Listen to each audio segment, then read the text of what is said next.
यो बागदरको चाहिँ बौद्ध धर्मसँग एकदमै ठुलो सम्बन्ध छ। यो चाहिँ पहिला भगवान बुद्धभन्दा पहिलाको बुद्ध। भगवान बुद्ध हामीले चाहिँ के सोच्छ भने अब बुद्ध धर्म भनेको चाहिँ अब जस्तै 2600 वर्ष अगाडि शाक्यमुनि बुद्ध धर्म, शाक्यमुनि गौतम बुद्ध उहाँ पश्चात मात्रै बुद्ध धर्म प्रचार प्रसार भएको भन्छ। तर त्योभन्दा पनि पहिलाहरू बुद्धहरू थियो अरे। त्योभन्दा पनि पहिला चाहिँ कर्कुचन्द बुद्ध, कनकमणि बुद्ध र काश्यप बुद्ध भन्छ। पहिला सत्ययुग सुरु हुनु, मानव सभ्यता सुरु हुनु सबैभन्दा पहिला नै कर्कुचन्द बुद्ध भन्ने हुनुहुन्थ्यो अरे क्या। कर्कुचन्द बुद्धले चाहिँ तपाईँको उहाँको पालामा चाहिँ त्यो स्वयम्भू भन्ने हाम्रो एउटा स्तूप छ नि, त्यो स्वयम्भू चाहिँ स्वयं उत्पत्ति भएको। त्यो चाहिँ कर्कुचन्द बुद्धले चाहिँ बिचमा त्यो काठमाडौँ उपत्यका चाहिँ ठुलो पोखरी थियो, अनि त्यसको पोखरीको मुहान चाहिँ यसको स्रोत चाहिँ यहाँ अहिले हामीले यो बागदरमा छ नि, अब यहाँबाट आएर त्यहाँ भोरिने। अनि अहिले पनि तपाईँ काठमाडौँको चाहिँ उपत्यका थियो भनेर विभिन्न अनुसन्धानहरूले घर खन्दाखेरि तल भेटिने पातको पतिङ्गरहरूले पनि कुनै बेला यो पोखरी नै थियो भनेर प्रमाणित गरेको छ भन्छ नि त। ठुलो पोखरी थियो त्यतिखेर चाहिँ। अनि कर्कुचन्द बुद्ध चाहिँ अनि यो डाँडातिर चाहिँ एउटा आसिर आएर बुद्ध धर्म प्रचार प्रसार गर्नु हुँदाखेरि चाहिँ अनि उहाँले नै बिरुवा रोपेको कालान्तरमा त्यो नै स्वयम्भूनाथ भएको भनेर कर्कुचन्द बुद्धसँग सम्बन्धित त्यो हाम्रो स्वयम्भूनाथ हो क्या। अनि उहाँ चाहिँ यहाँ आउनुभन्दा यहाँ माथि ओडाल्छ नि, यहाँनिर चाहिँ उहाँ बस्नु हुँदाखेरि चाहिँ अनि 500जना भिक्षु चाहिँ यहाँनिर चाहिँ उहाँसँग चाहिँ प्रवच्य हुनु, भिक्षु हुनु आउनु हुँदाखेरि चाहिँ कर्कुचन्द बुद्ध आउनु हुँदाखेरि चाहिँ अनि यो चाहिँ हाम्रो शास्त्रतिर धेरै छ लेखेको छ। अनि यहाँनिर चाहिँ तपाईँको यो केस काट्यो, अब भिक्षु भएपछि केस काट्नु पऱ्यो नि त। केस काटिसके पश्चात कर्कुचन्द बुद्ध चाहिँ उहाँको पालामा चाहिँ मनुष्यहरूको औसत आयु चाहिँ तपाईँको एकदम हजारौँ वर्ष थियो भन्छ। हजारौँ वर्ष घट्दै घट्दै गएर अहिले हाम्रो औसत आयु 100 वर्ष छ। र यो पश्चात चाहिँ तपाईँको हाम्रो आयु पनि घट्दै घट्दै गएर 10 वर्ष पुगेपछि चाहिँ त्यस समयमा चाहिँ यो मैत्रेय बुद्ध जन्मिन्छ भन्नुभएको छ। त्यो बौद्ध त्यो पाँचौँ बुद्ध, पाँचौँ शास्त्रको रूपमा अथवा भविष्यको बुद्ध चाहिँ मैत्रेय बुद्ध। र कर्कुचन्द बुद्ध चाहिँ यहाँ आउँदाखेरि उहाँको भिक्षुहरूलाई चाहिँ केस काटिसकेपछि यो यस्तो डाँडामा चाहिँ कुनै पनि त्यो पानी नभएको कारणले चाहिँ अनि यहाँनिर चाहिँ पानी चढ्नु भयो। उहाँको त्यो केस काटिसकेपछि पश्चात चाहिँ यो धुनुको लागि, केस धुनुको लागि, कपाल धुनुको लागि चाहिँ अनि यहाँ यसो गरेर उहाँले हातले कोट्याएर चाहिँ यो ढुङ्गामा यसरी हातले कोटाइसके पश्चात चाहिँ अनि यहाँ चाहिँ यसरी पानी निस्केको भन्छ क्या। पानी निस्केको भनेर अनि यसको ऐतिहासिक अभिलेखहरू चाहिँ त्यो पारिपट्टि ढुङ्गामा लेखेको रहेछ है, उपरो त्यो चाहिँ त्यो नेपाल भाषामा लेखेको छ, यो रञ्जना लिपिमा लेखेको रहेछ। अनि यो चाहिँ तपाईँको यसरी लेखेको रहेछ।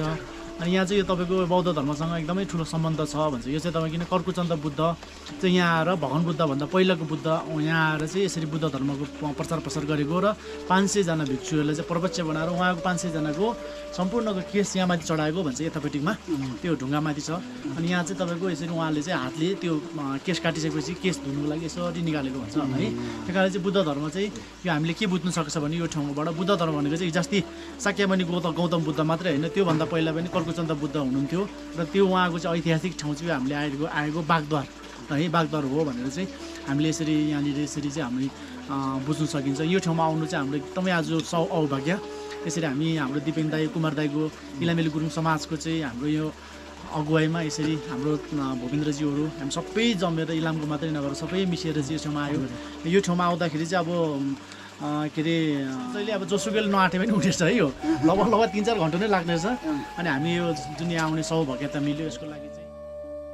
अनि यहाँ चाहिँ तपाईँको एउटै बुद्ध होइन, यो यसरी बुद्ध हुन्छ नि, पञ्चबुद्ध हुन्छ नि, यो चाहिँ हामीले चाहिँ एउटै बुद्ध हुन्छ। यो हेर्दाखेरि एउटै हुन्छ तर यो जुनै पनि स्तूपमा भएको यो चाहिँ हजारौँ वर्ष पुरानो कुरा हो। तपाईँको अहिले यो चाहिँ तपाईँ सबै ढुङ्गाले बनिएको हेर्दाखेरि केही पनि छैन। नेपालमा चाहिँ यो ऐतिहासिक कुराहरू बौद्ध धर्म सम्बन्धित सबै कुराहरू लुगाएको छ क्या है। बौद्ध धर्म चाहिँ सबै लुगाएको छ।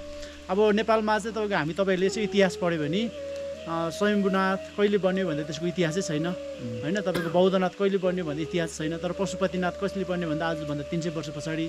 अनि तपाईँको त्यस्तो प्रकारले चाहिँ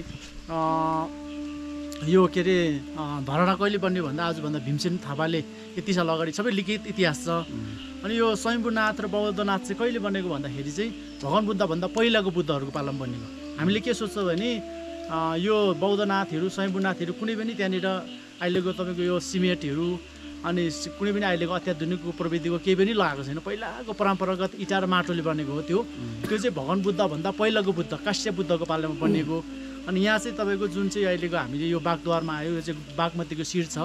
अहिले यहाँनिर विभिन्न प्रकारको यहाँनिर बौद्ध धर्म सम्बन्धित कुराहरू सबै नष्ट बनाएको रहेछ। पहिला चाहिँ तपाईँको यहाँ के थियो भने कर्कुचन्द बुद्धको स्वयंको मूर्ति थियो अरे, अहिले देख्नु पाइँदैन, सबै टुटफुट भएछ होइन। विभिन्न धार्मिक अतिक्रम भएर त्यहाँनिर पनि एउटा कर्कुचन्द बुद्ध त्यहीँ बस्नुभएको थियो अरे। त्यहाँ पनि सबै अहिले भत्काएको छ है। अनि त्यस्तो भएर चाहिँ अब यहाँनिर कर्कुचन्द बुद्धको स्वयंको नै स्थान भएर नै अन्यत्र कर्कुचन्द बुद्धको कुनै स्थान छैन रहेछ। यहाँनिर बुद्धको एउटा पहिला मूर्ति पनि भएको फुटाएको रहेछ। अनि यो चाहिँ कल्कुचन्द बुद्धको चाहिँ स्थापना कालदेखि नै एकदमै तपाईँको यो ठाउँमा चाहिँ ऐतिहासिक र भएर यो चाहिँ तपाईँको हाम्रो बौद्ध ग्रन्थ साहित्यमा चाहिँ यो बारेको बेसरी व्याख्या छ है। तपाईँ पहिला काठमाडौँको दुवा हुँदाखेरि सबैभन्दा काठमाडौँको चाहिँ तपाईँको बिचमा एउटा कमलको फुल रोपेर त्यो फुलेपछि स्वयम्भूनाथलाई चाहिँ स्वयं उत्पत्ति भएर त्यसलाई स्वयम्भू भनेको कसैले बनाएको होइन, त्यो स्वयं उत्पत्ति भएर स्वयम्भूनाथ भयो हो। त्यसको कुराहरू चाहिँ अनि हो त्यो चाहिँ कल्कुचन्द बुद्धसँग सम्बन्धित भएर यो चाहिँ तपाईँको यसलाई स्तूपा भन्छ है। स्तूपा भनेको चाहिँ यो पाली भाषा चाहिँ संस्कृतभन्दा धेरै पुरानो भाषा हो क्या है। तपाईँको पाली भाषा चाहिँ तपाईँको इन्डियाबाट नेपाल र इन्डियाबाट जुन एउटा सुरुवात भयो, पाली भाषाको चाहिँ अहिले तपाईँको 2000-3000 वर्ष पुरानो चाहिँ अभिलेखहरू चाहिँ वैज्ञानिकले प्रमाणित गरेको चाहिँ हामीले भेट्नु सकिन्छ भने संस्कृत भाषाको तपाईँको 1500 वर्षभन्दा पुरानो भेट्नु सकिँदैन नि त। त्यही कारणले पाली भाषा चाहिँ एकदमै पुरानो हो। पाली भाषाबाट चाहिँ स्तूपा भनेको चाहिँ स्तुति गर्ने ठाउँ, पूजा गर्ने ठाउँ है। स्तूपा भन्छ यसलाई, चैत्य भन्छ। चैत्य भनेको नि एउटा पाली भाषाबाट चाहिँ एउटा चाहिँ तपाईँको चाहिँ चिन्तन गर्ने ठाउँ होइन, चिन्तन मनन गर्ने ठाउँ। यो चाहिँ तपाईँको एकदम कलात्मक हुन्छ, यो सबै ढुङ्गाको हो। यहाँनिर चाहिँ तपाईँको यस्तो प्रकारको हुन्छ, यहाँनिर चाहिँ पाली भाषा यो भित्र चाहिँ विभिन्न प्रकारको मन्त्रहरू लगाएको हुन्छ। मन्त्रहरू लगाएपछि यहाँ यस्तो प्रकारले चाहिँ बुद्ध हुन्छ। यो बुद्ध भनेको चाहिँ तपाईँको यसरी बसेको हुन्छ, यसरी बसेको। यो यतापट्टिको चाहिँ अमिताभ बुद्ध हो क्या, अमिताभ बुद्ध चाइनामा मान्ने। यो बिचको चाहिँ गौतम बुद्ध हो। यो भगवान बुद्धभन्दा 10 कल्प अगाडिको अमिताभ बुद्ध हो भन्छ क्या। त्यसैले यसमा चाहिँ तपाईँको बौद्ध धर्मको सम्पूर्ण पहिलाको बुद्धहरू नै हुन्छ। यो चाहिँ तपाईँको यो काठमाडौँ उपत्यकामा मात्रै यो स्तूपा चाहिँ तपाईँको अहिले तपाईँको 1 लाखभन्दा बेसी छ यस्तो, सबै तपाईँको 1000 वर्ष पुरानोहरू मात्रै। काठमाडौँमा हेर्नुहोस् त तपाईँको बौद्धनाथतिर, ठैटीतिर, पाटनतिर, काठमाडौँ उपत्यकामा मात्रै 1 लाखभन्दा बेसी स्तूपहरू। पशुपतिनाथभित्रै छ यो है, पशुपति छ नि, पशुपतिनाथभित्रै तपाईँको 8-9वटा सबै भत्काएको अवस्था छ। तपाईँको यो बुद्ध यस्तै पशुपतिनाथको तपाईँको लिङ्ग नि यस्तै प्रकारको छ। माथि बुद्धको मूर्तिहरू भएको छ। त्यहाँभित्र पनि तपाईँको बेला बेलामा छ्या पूजा गरिन्छ, त्यो छ्यामा पूजाहरू। त्यो पनि तपाईँको एकचोटि बिहार थियो भन्छ। यसले चाहिँ तपाईँको काठमाडौँ मात्रै 1 लाखभन्दा बेसी स्तूपाहरू छ, सबै भत्काएर अनि सबै तोडफोड गरिसकेर अहिले एकै मात्रामा मात्रै यस्तो छ। यो चाहिँ हजारौँ वर्ष पुरानो हो। अनि यसलाई नि हामीले परिक्रमा गऱ्यो भने अनि यो हजारौँ वर्ष पुरानो भएपछि यसको चाहिँ हाम्रो पनि केही अब मानेहरू हुन्छ, अर्थहरू हुन्छ भन्छ। यसो परिक्रमा गरेर जानुहोस् है त। यो चाहिँ अब हामीले चाहिँ के बुझ्नु, आज यहाँ आएर के सिक्नु पायो भने बुद्ध भगवानमा चाहिँ भगवान बुद्ध भन्दा मात्रै होइन, त्योभन्दा पनि पहिला बुद्धहरू थियो। कल्कुचन्द बुद्ध थियो, कनकमणि बुद्ध थियो भनेर चाहिँ हामीले चाहिँ अब यसरी आज जान्नु बुझौँ होइन। यो चाहिँ भगवान बुद्धभन्दा पहिलाको कल्कुचन्द बुद्धको चाहिँ ऐतिहासिक ठाउँ हो भनेर चाहिँ तीर्थ हो, महातीर्थ हो। हामी चाहिँ अब लुम्बिनी गएको जस्तो, त्यसै प्रकारले ठुल्ठुलो धाम गएको जस्तो यो चाहिँ ठुलो तीर्थयात्रा हो हाम्रो चाहिँ है। तपाईँ एकदम ठुलो तीर्थयात्रा भयो। हामी तपाईँको तीर्थयात्रा जाने भनेर बाउआमाहरू हाम्रो इन्डियातिर जान्छ, पशुपतिनाथ जान्छ, त्यसै प्रकारले चाहिँ मुक्तिनाथ जान्छ तीर्थयात्राको लागि। यो पनि तपाईँको यो सबैभन्दा पुरानो बुद्धको नाममा चाहिँ तीर्थयात्रा चाहिँ महातीर्थयात्रा भयो आज चाहिँ है त। एकदम राम्रो भयो।